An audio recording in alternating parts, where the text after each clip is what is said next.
এক সপ্তাহ পরে তেল নিতে আসলাম, আর তেল নিতে আসার পরে যে অবস্থাটা হয়েছে সেই অবস্থাটা আপনাদের মাঝে তুলে ধরার চেষ্টা করছি। আপনারা শুধু আমার সাথে থাকেন একটু। দীর্ঘ সময় গাড়ি চালানোর পরেও আজ অনেক দিন পর তেল নিতে আসলাম, প্রায় সপ্তাহখানিক পর। আমার গাড়িতে তেল না থাকায় আমি তেল নিতে গিয়েছি, তবে অফিসের কাজটা ঠিক মতন চালাতে পারবো এইভাবে ভোর থেকে লাইনে দাঁড়িয়েছি কিছু তেলের জন্য। আজ তেল না নিতে পারলে কখনোই গাড়ি চালানো সম্ভব না, কাজও করা সম্ভব না। আর এমন পরিস্থিতির মানুষ কিন্তু অনেক আছে, তার থেকে দ্বিগুণ মানুষ আছে যাদের ট্যাঙ্কিতে তেল আছে, আর তেল থাকার পরেও তারা লাইনে আসছে। এমনও হচ্ছে সামনে থেকে তেল নিয়ে পিছনের লাইনে আবারও দাঁড়াচ্ছে।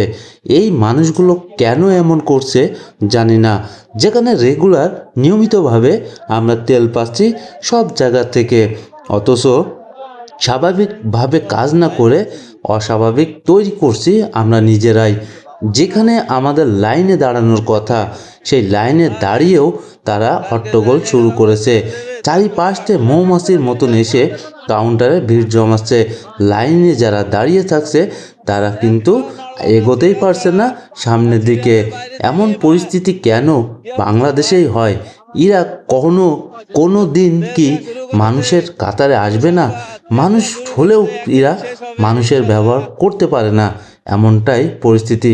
যেখানে হাজার হাজার মানুষ পিছনে দাঁড়িয়ে লাইনে অপেক্ষা করছে, সেখানে মামা খালু, চাচা চাচি এবং অনেক নানা নানির বাহানা দেখায় অমুক তমুক আজ সব পরিচিতরাই সামনের দিকেই ভিড় জমাচ্ছে একটু তেলের আশায়।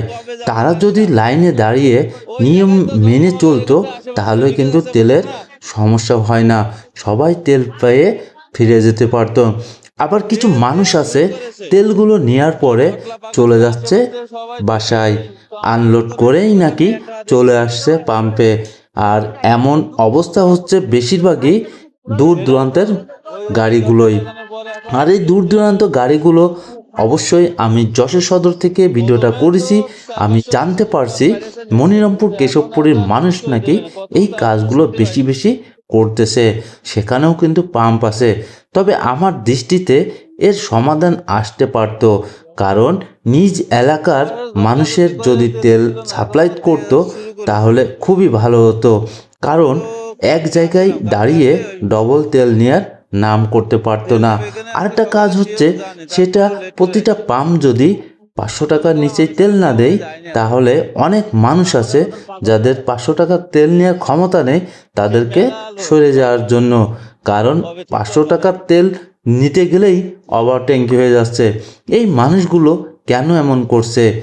এই জায়গায় আমরা যেখানে তেল পাচ্ছি সেখানে বারবার একই অবস্থা কেন?